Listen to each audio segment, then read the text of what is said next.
Hi, this is Andrew. Thanks for joining me.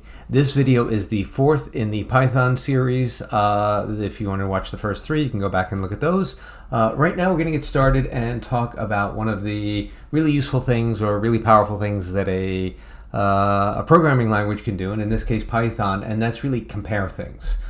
It can say, is A equal to B, or we'll see a bunch of examples of this. So if I were to just type in what we have here and say A equals 10 and B equals 20, then I can type the commands, and in Python we do if, and then A is, we use two equal signs to B. All of the variable rules apply here.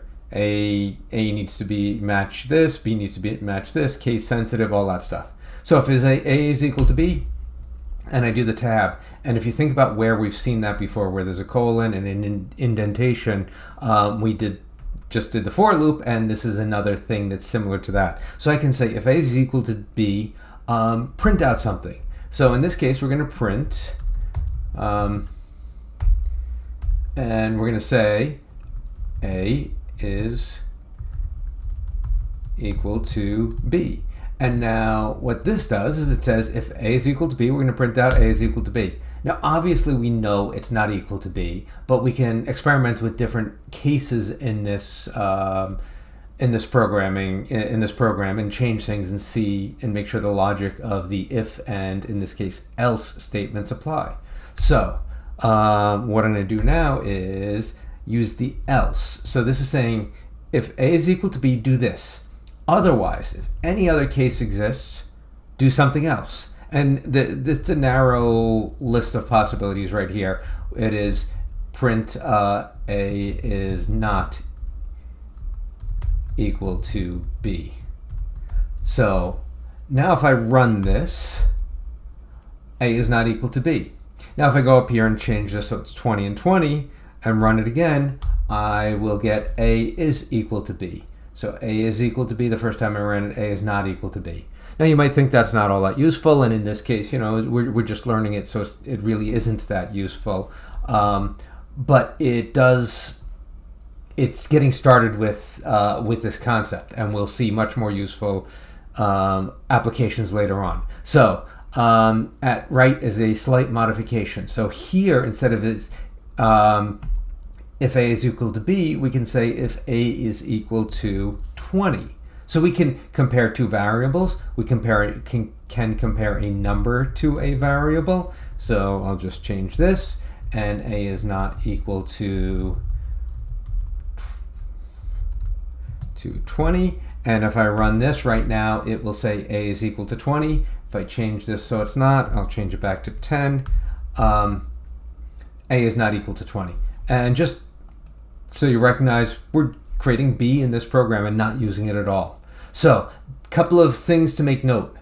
The single equal sign, that is the way of assigning a value. So in this case, we're saying A is equal to 10. You need to recognize that is, we're taking that 10 and we're assigning it to A. In the double equal sign, we're comparing the two and saying, is this thing true? Is A equal to 20? And if it is, then we'll print out A is equal to 20. So those are two things that are in your mind. You can do this logic very easily, but just recognize that it's until you've typed this a few times, if you do this, that does not produce the results you want. In this case, it's saying maybe you mean double equal or not equal. There are other things we can do. We'll see later on. So that gives you the error message. So now let's fix this so we can run this again, make sure it works. And we're working again. Now let's look at some of the components here. If and else both end with a colon, just like that for loop that we saw. The things that happen in the if or else condition, they're indented. So just like with the for loop, we could do more than just a single line here. We can print out and say this other stuff. That's where we saw this indenting before. And we can do more than just print in the indented section. So let's take a look at one of those things we can do. We could say a is equal to 20. If a is equal to 20, print a is equal to 20, and then we're going to do something. We're going to say a is equal to a plus 1. We're going to add 1 to a. There are other ways to do this. This is just a quick way so we can do that. And then when we get to the end of the program, just like that loop, this happens outside of the condition. So this happens whether a is equal to 20 or not. So if we say print, and we're going to say a is now, and we'll close quote and do a plus sign, and we'll turn that a integer into a string and then have that there. So now a is equal to 10. So what I expect to happen if we go through this, a is equal to 10. So this condition will fail. It will not do this. It'll skip over this and it'll do the else condition, which is going to say a is not equal to 20. Then it'll get down here, a is now, and it'll give you the original value of a, which is 10. So if I run this, a is not equal to 20, a is now 10. Now that, a was equal to 10 before. Let's get rid of that. What if we wanted to say, in this case, a equals a times a? We'll square a, which I can do as a times a. I can actually do a to the second power, which squares it. So if I do that and run this, the same thing, a is now 100. It started out as 10, it's now 100. If I change it to 20 and run this, now it's 21 because I just added 1.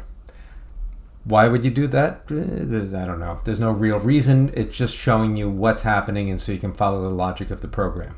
So now we can indent inside of an indentation. So in this case, we're going to use baseball players. We're going to say we're going to have a for loop that cycles through all of the baseball players. And I'm going to build this out a little bit at a time so you can see what happens. So I have players equals Judge, and then I'll do Torres, and then because the players I've used in the past are not all with the team anymore, I'm going to use Verdugo now. So now, remembering back to the for loop, if I do for player in players, and this is cycling through. Now with the for loop we can do some other things, and we'll see that later on, but I'm just going to say print player. And this is just making sure things are working the way we expect. I run this, and I get all of the player names. So now I'm going to go back and say, in that for loop, I want to figure out which player it is. Or I'm going to figure out if it's Judge. So if player is equal to, let's try this again, Judge, then and I need a colon here because I'm doing an if statement. It would give me an error if I didn't. So I hit enter, I indent again. And in this case, this will only happen I'm assigning a value expected, or exp home runs is equal to 50. Now I can go down else, and this is for all other players. I need another colon, and exp home runs equals 25. Now this means that it reads a player's name. It says if the player is Judge, assign this value, otherwise assign this value. We haven't done anything with that yet, so I'm going to come down here. Now at this point I'm back in the for loop, so this is still cycling through each player. I'm going to print and say player, and this is something new we haven't seen before, or I haven't shown you before. It shows up in earlier portions of the book that we're using. You can see there are all of these options here, I'm going to use title. And what that does is it's going to capitalize the first letter of the name. And we'll talk about that more in a minute. So I'll do plus, and I'll say quote will hit quote and plus, and I'll do this string. I'll turn this into a string. My exp underscore home runs, and then since this is just a number, I want to explain what the number is. So I'm going to do plus and say quote home runs, close quote, and that is the end of the parentheses. So now, if you look at this, this lines up with my if-else. So we go through this logically. It's going to read all the player names, just like we saw down here, and instead of printing them out, it's going to say if the player is Judge, expected home runs is 50. Otherwise, expected home runs is 25. And then print out what the player's name is with some formatting. Will hit whatever that number is that we expect, and home runs. So, and then it'll go through and go to the next player and do the same logic, and go to the next player and do the same logic. So if I run that, I get Judge will hit 50 home runs, and you see that J is capital. Torres will hit 25 home runs. Verdugo will hit 25 home runs with a capital T, capital V. So that's doing everything we want. And that, that's doing some formatting, some logic, and it goes through the for loop and then does an if else each time going through that loop. I could be doing this with numbers. I could be doing this with cookie types, whatever we want. But this is the logic that's happening. We have a nested loop. We have if and else inside of that loop, just so you understand what's happening there. Things to note. We use the for loop to cycle through the players. We talked about that. We can use an if statement on a string. That's kind of, I could have easily done it the other way. If home runs hit equals 55, then the player must be Judge. We could go through that, and we could do it based on numbers, but in this case we're just comparing strings. Instead of using a single variable for home runs, I could have created a list of values for home runs. I have a list of players. I could have put a list of home runs and put 50, 25, 25, printed that out another way. The print functions happens after if else, but it's still inside the for loop, so it happens each time it cycles through. And that title method that I mentioned to capitalize the player's name, that's one of the things. And when I typed that, if you noticed, let's do another print here so we can see. There are all kinds of other methods here that we can use. We can do player dot, and it gave me a list there. When I pause long enough, I can do any of these. Some of these I know what they are, some of them I don't, but I can go through all of these and say, this is what I want to use. So I'm going to get rid of this. And now that title method, why not just put Judge in capital here? Well, if I run this right now, you'll see that can change the logic that happens here. So if I do F5, we're expecting Judge is going to hit 50 home runs, but this is saying 25. And it doesn't match because when we look here, capital J doesn't match capital J, lowercase j there. So the logic fails and we get a logic error in the program. So that's one way to do this. Now, if they didn't match, we have a few options to fix that. We could say, as part of our comparison, the player is, say, Judge with a capital J. And if we could say, use that in our comparison, if player is equal to Judge.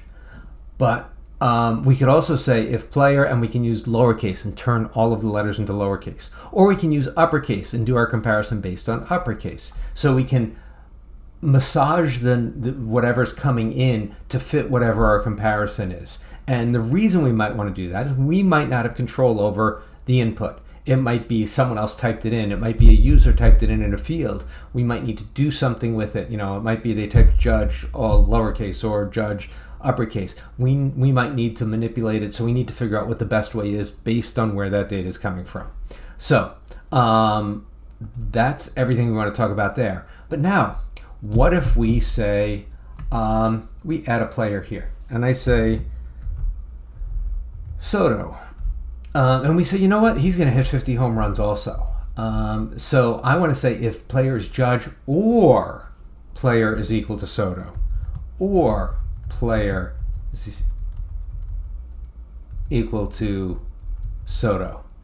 Let's put quotes on that. I forgot. Doesn't matter, single, double. Now we can say if either of those players are the player we're talking about, we expect that player to hit 50 home runs. So if I run that, and my example here, actually I had an issue with it, and I don't remember what it was when I ran it yesterday and creating these slides. That's incorrect. That should say 50 home runs there also. So as you see, Judge will hit 50, Torres will hit 25, Verdugo 25, Soto 50. So it's saying or. So we can go through that comparison as well. We can say or, we can say and, we can say not equals. We'll see that come up. So let's look at that. If it doesn't match, and if player is not equal to Judge, we can print he is probably not 6'7". So I'm going to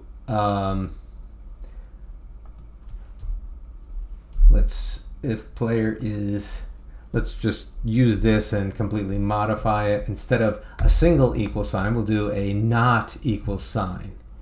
And then I can go down here. Let's get rid of everything. If player is not equal to Judge, we can print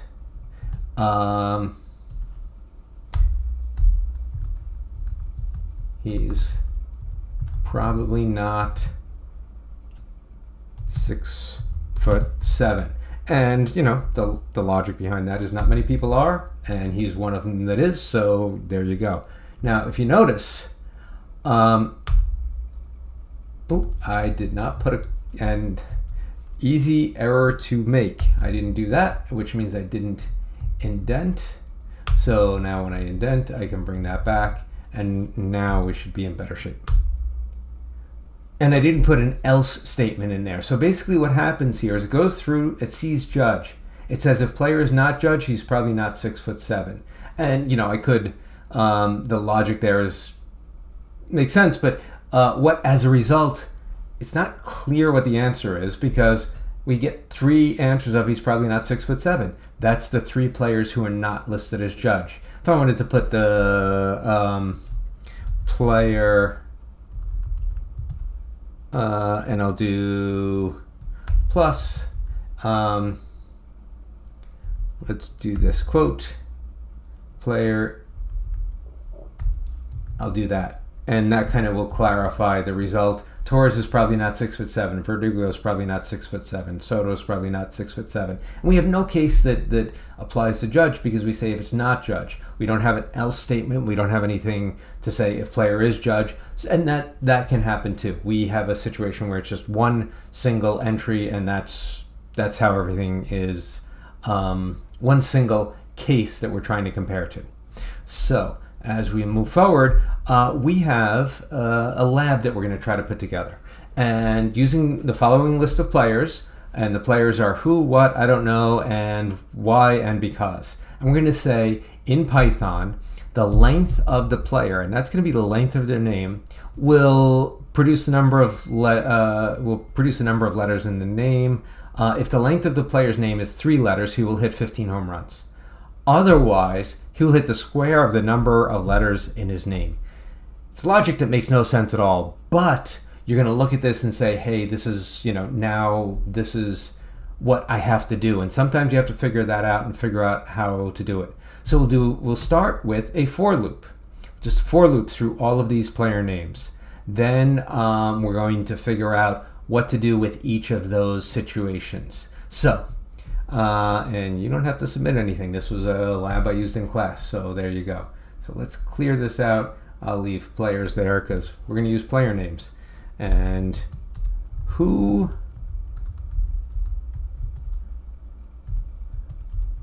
what,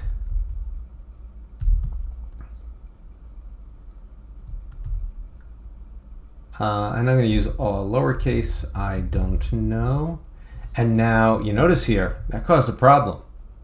I need to use a double quote because I don't know uses a single quote. So I can do that. And where did I come up with all of these weird names of baseball players? That's an interesting question and a fun answer. So it's not that hard to figure out. All it takes is searching. So I now have a list of players. So I'm going to say for player in players, and I'm going to say if, based on the question, len player will produce the number of letters in the name.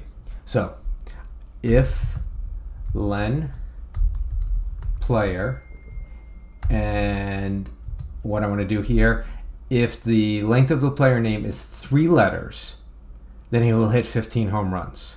So I'm going to say if len player is equal to 3, now I do a colon, I'll do HR, I'll do home runs to be descriptive. Home runs equals 15. And then I can come back down and go, and it is else, I believe. Otherwise, he will hit the square of the number of letters in his name. Else, and here I'm going to do len player again because that's the number of letters in his name. Let's do home runs equals len player, and the square, did I say? The square of the number of letters in his name. Sometimes that can be hard to figure out. The square of the number of letters in his name. And the thing you want to do is try to break it down into the smallest number of pieces possible. What is it asking? Start with player and players. We're using a for loop to go through. And then we have if else to display the number of home runs each player will hit. And so now we need to know if the length of the player's name is 3 letters. So if len is 3 letters, then the number of home runs will be 15. Else it will be the square of the length of his name. So now if I go back here, now I'm still in the for loop, I can print and I'll do player and plus and quotes and say will hit close quote plus I need to turn it into a string and do home runs, and then let's do a plus and a quote and say home runs. So that seems to be what we're looking for, and let's see what happens. And I have one that was never closed. Last one, I didn't actually close that. That happens, especially when you're a little sloppy with things. Who will hit 15 home runs? What will hit 16 home runs? And when I first look at that, I'm like, wait, where did 16 come from? That is 4 letters times 4, 16. I don't know, we'll hit 144 home runs. Y will hit 15 home runs, and because we'll hit 49. So it is the number of letters in the name squared, or it is 15. So this did what we expected it to do. Did it do anything useful? You know, obviously that you can make an argument there, but realistically, sometimes you don't know whether what it's doing is useful. So this is if and else, and again, really powerful. There are some other things we can do. We can do multiple comparisons with the if statement. These are things to read about more and experiment with more. This is just the first introduction to this concept. So that's all I have for you today. Thanks for watching.